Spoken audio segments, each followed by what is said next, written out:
Okay.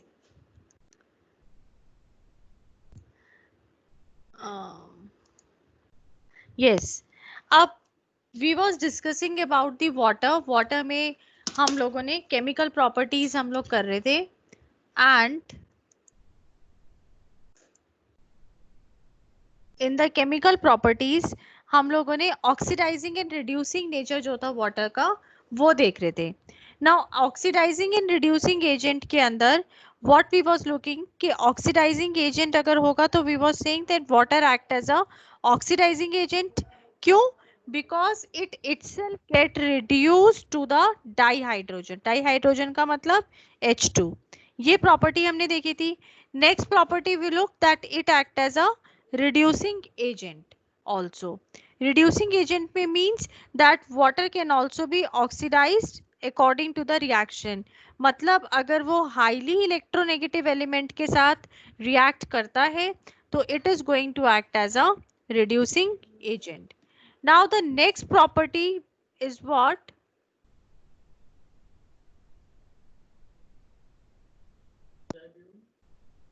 Hydrolysis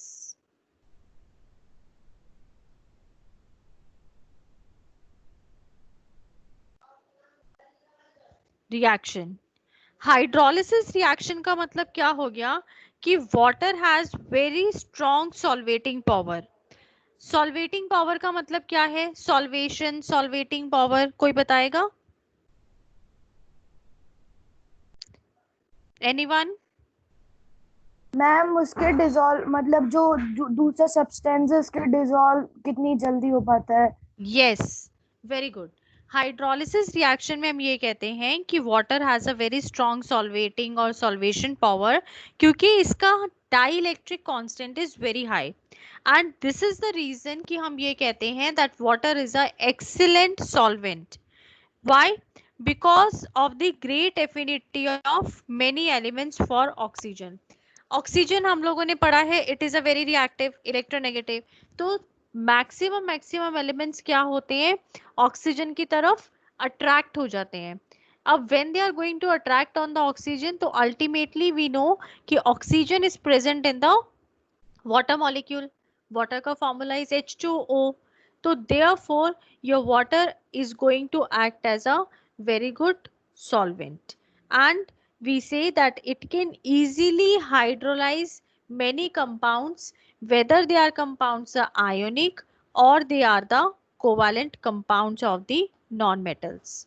Again I am repeating, water molecule के अंदर in the H2O, as there is a presence of this oxygen have the very great affinity towards the many elements. तो चाहे आपके compound ionic हो या covalent हो, they are going to attract towards the oxygen, due to which they get dissolved, or you can say they get hydrolyzed. For example,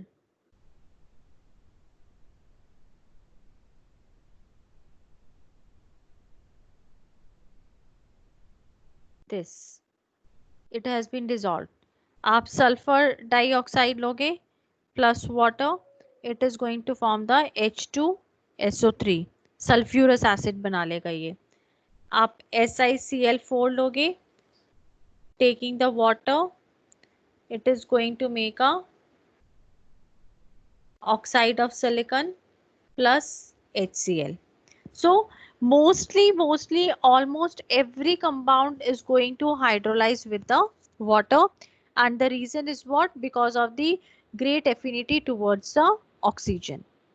Got it? This much is clear to everyone. Water.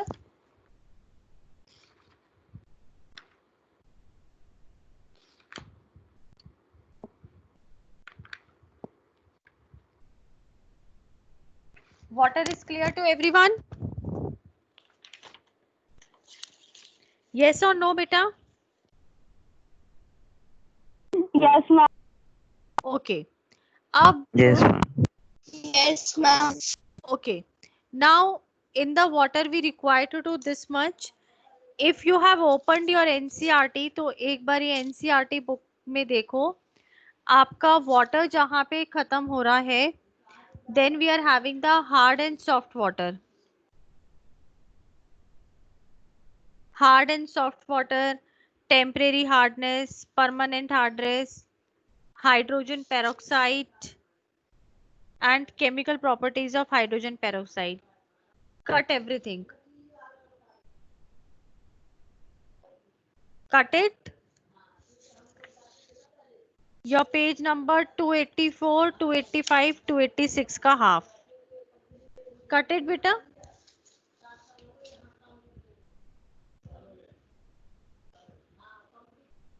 What happened? Class 11. Ma'am hydrogen peroxide भी cut करना है.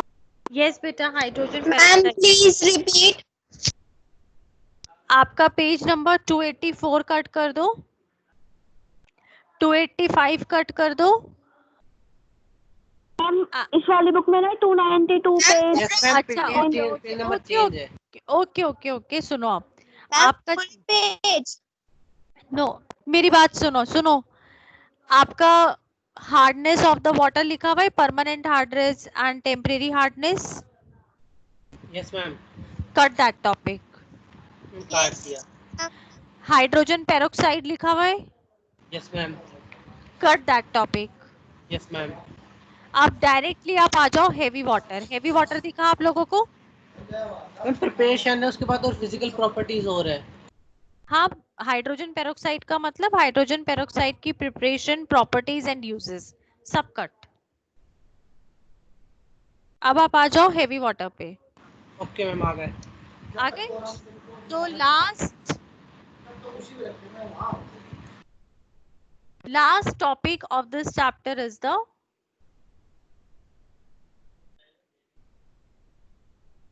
heavy water. अब heavy water को chemically we called as a deuterium oxide.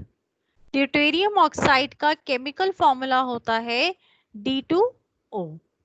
Okay, आप ये कहते हो इसमें कि ऑर्डिनरी वाटर जो है, ordinary water contains a small proportions of the D2O. Small proportions of D2O का मतलब कि जो आपका नॉर्मल पानी, जो हम डे टू डे आप जो पानी पीते हो, जिसको आप यूज करते हो फॉर योर वेरियस पर्पसेस, उसके अंदर आपका बहुत कम अमाउंट जो है it is present of the deuterium oxide. That is your heavy water. Means कि अगर आपका 5000, मैं कहती हूँ कि we are having the 5000 ml of the water, तो इसमें एक पार्ट जो है that will be your heavy water. अब how we can prepare this heavy water? Heavy water can be prepared by the prolonged, यहाँ पे it is necessary to use the word prolonged electrolysis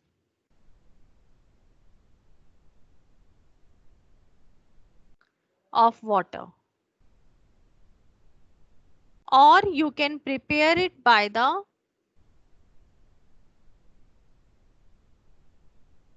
fractional distillation. fractional distillation आप लोगों को पता है क्या होता है? No ma'am. Okay fine.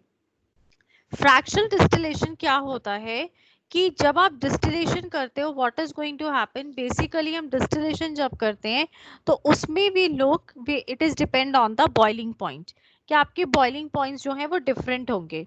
Fractional जब हम बोल रहे हैं तो आप फ्रैक्शंस में, मतलब आप किसी सब्सटेंस को हीट कर रहे हो, उस सब्सटेंस के अंदर से आप डिफरेंट डिफरेंट एलिमेंट्स आप निकाल रहे हो. तो वो एलिमेंट्स आप कैसे निकाल रहे हो? In a small fractions. तो उस प्रोसेस को basically we are going to called as the fractional distillation. हमारे पास एक एपरेटस होता है,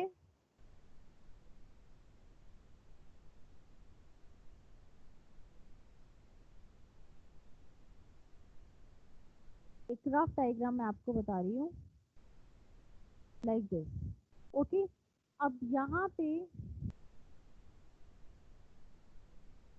it is being attached to one RBF. RBF का मतलब राउंड बॉटम फ्लास्क होता है. अब इसमें आपका कोई भी मिक्सचर आप हीट अप कर रहे हो, तो when you are going to heat up this mixture, what is going to happen कि ये इवेपोरेट होगा। जब ये इवेपोरेट होगा तो यहाँ पे एक आउटलेट होता है, उस आउटलेट से आप क्या करते हो, along this there is a condenser also, evaporate होके वो गुड मॉर्निंग मैम। मॉर्निंग बेटा, इवेपोरेट होके it will condense and condense होके वो यहाँ पे आके कलेक्ट हो जाएगा। तो यहाँ पे से सपोज आपके A plus B plus C था, तो पहले बॉइलिंग पॉइंट आया A का, तो A इवेपोरेट हुआ, कंडेंस हुआ and it is being collected. अब आपने ये वाला ग्लास हटा दिया और आपने दूसरा ग्लास रख दिया, फिर आपका से सपोज C का बॉइलिंग पॉइंट आया, तो C is going to boil, condense over here and it is going to collect. तो आप क्या कर रहे हो, आप छोटे छोटे पार्ट्स में, फ्रैक्शंस में उसको आप कवर ले रहे हो, you are separating it. This process is called as a fractional distillation. Okay, rough idea. Ma'am इसका दूसरा टाइप भी होता है ना, कोई दूसरा distillation? Yes, that is the steam distillation. कौन सा होता है? Steam distillation. Steam distillation बेटा। मैम उसमें क्या होता है? एंड मैम हाँ बेटा,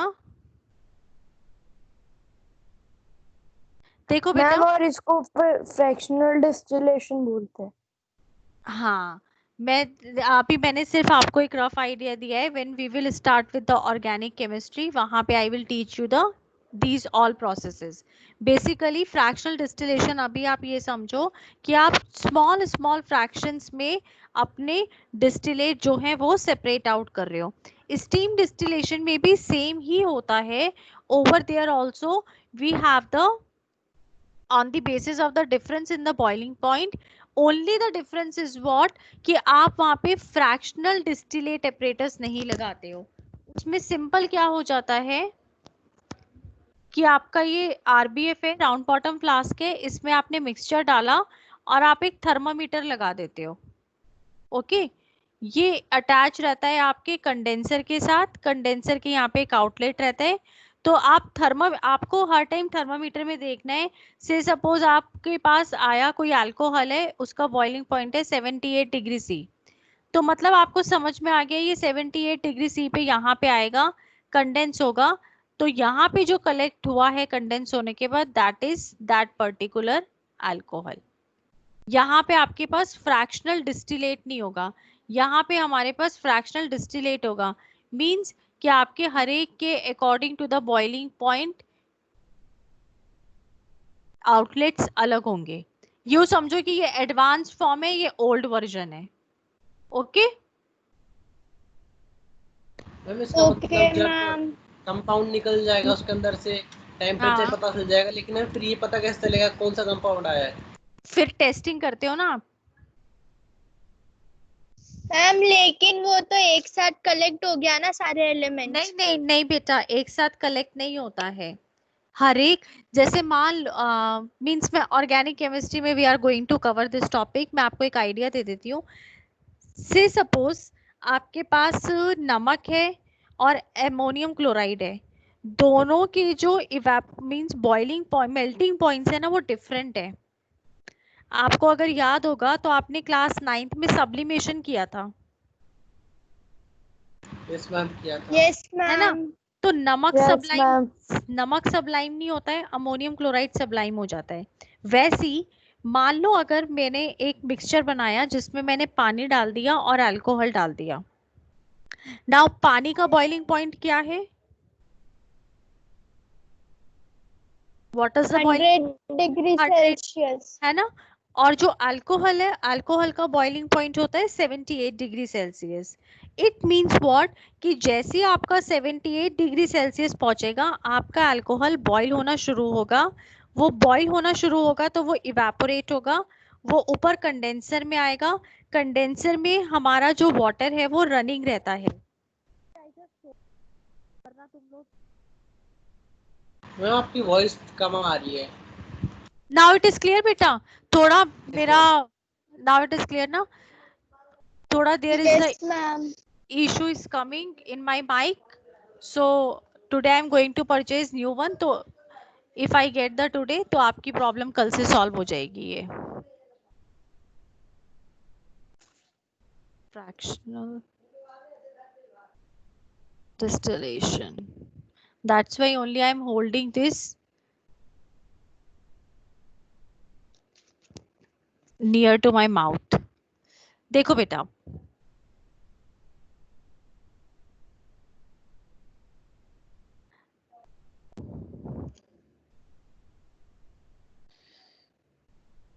this diagram is clear to you people? Yes, ma'am.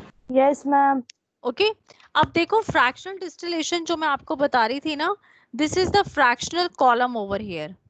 ये जो नजर आ रहे हैं ना बीच में छोटे छोटे से balls, that is the fractional column. और ये जो होता है इसे कंडेंसर बोलते हैं. कंडेंसर आप ये समझो कि एक पतला पाइप है, उस पतले पाइप के ऊपर आपने एक मोटा पाइप की कवरिंग बना रखी है.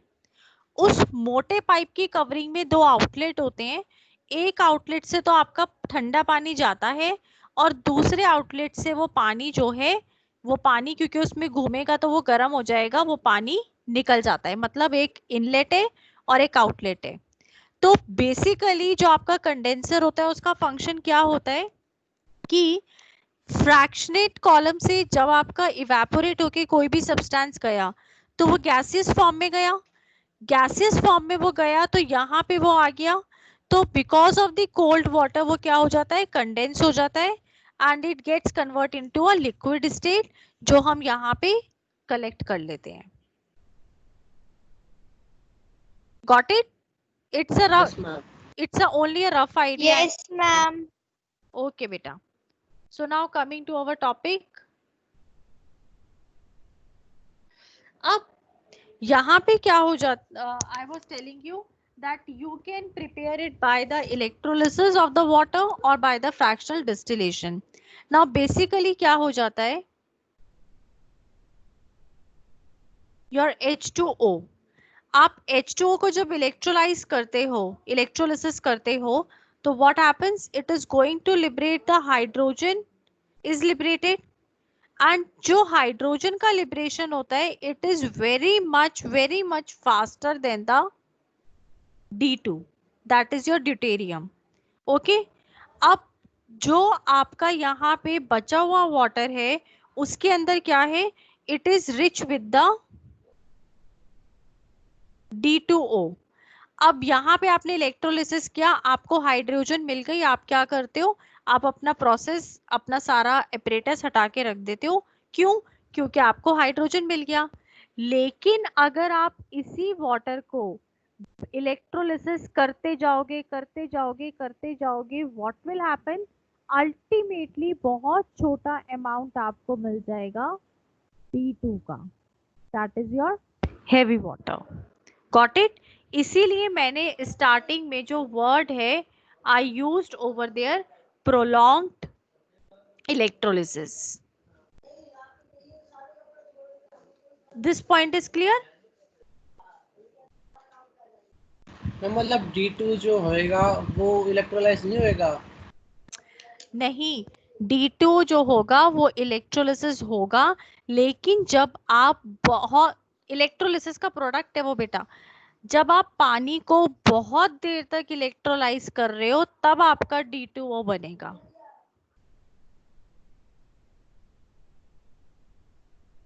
समझ रहे हो बात को? अपन वाटर की इलेक्ट्रोलिसिस करते हैं. मैम एक और बार रिपीट हाँ. कर दो. मैं रिपीट कर रही हूँ बेटा.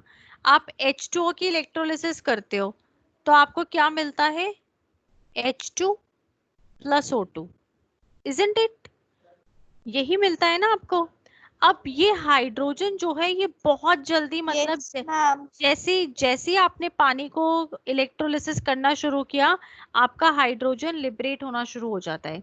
It is a very fast step.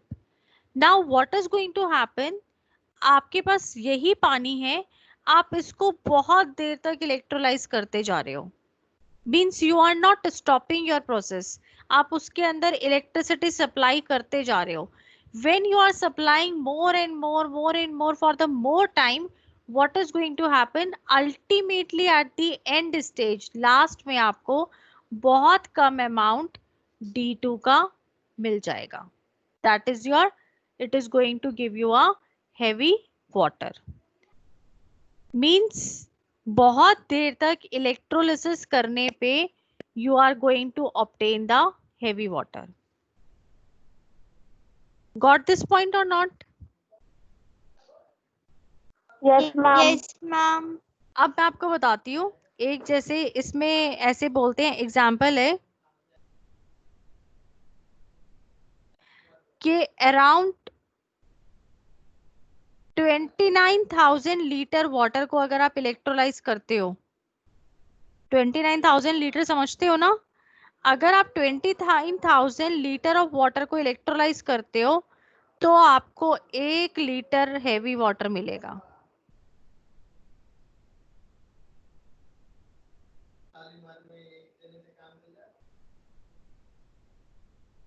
Understood? It is a rough estimation. Ma'am वैसे D2O का यूज क्या होता है?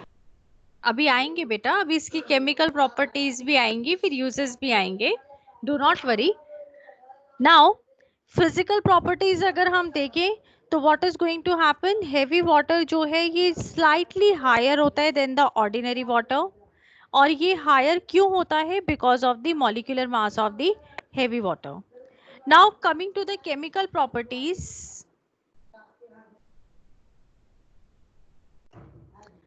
केमिकल प्रॉपर्टीज के अंदर the first property is action with metals.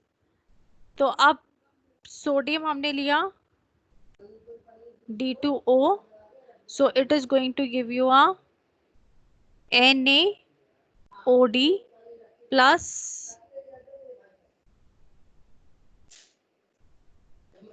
D2. अब ये NaOD क्या है? It is sodium deutero oxide. Similarly अगर ये कैल्शियम के साथ रिएक्ट करेगा, it is going to form the CaOD2 and it is will be calcium deuteroxide. Okay. Next chemical property है action with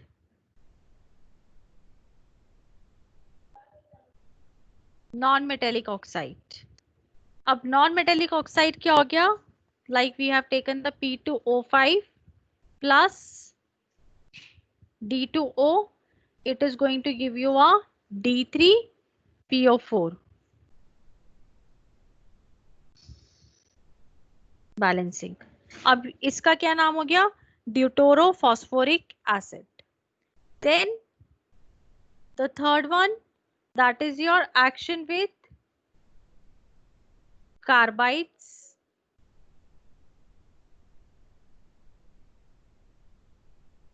nitrites,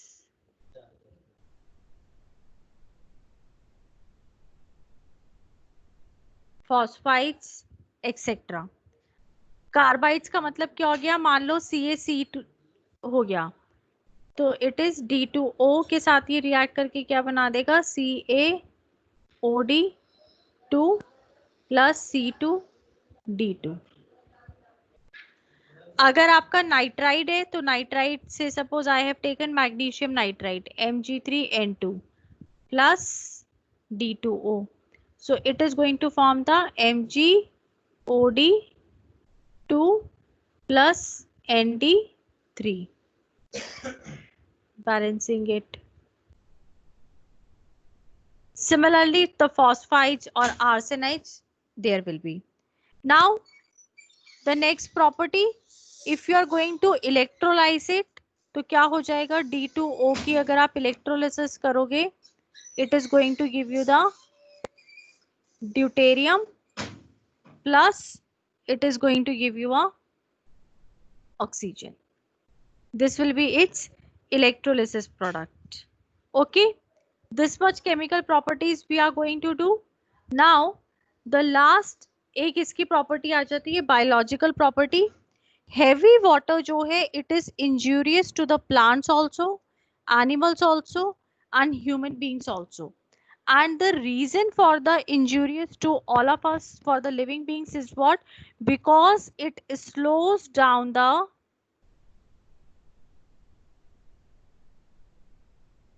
rate of reaction occurring in our body. जो आपका rate of reaction, कोई भी reaction आपकी body में चल रहा है, उस प्रोसेस को ये स्लो डाउन कर देता है. That's why it is injurious to our life. Now the last topic of this unit and today's lecture is uses. It is used as the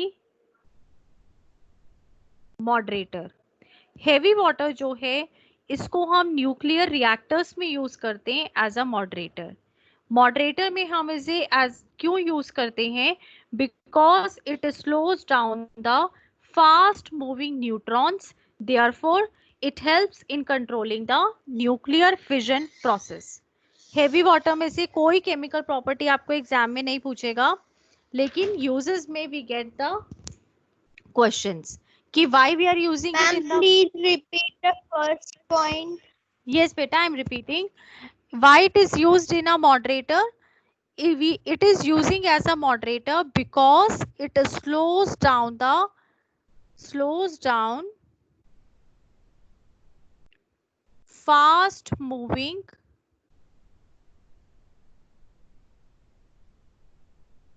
neutrons. Okay, अब जब न्यूट्रॉन्स की speed कम हो जाएगी, then what is going to happen? It is going to help in controlling the nuclear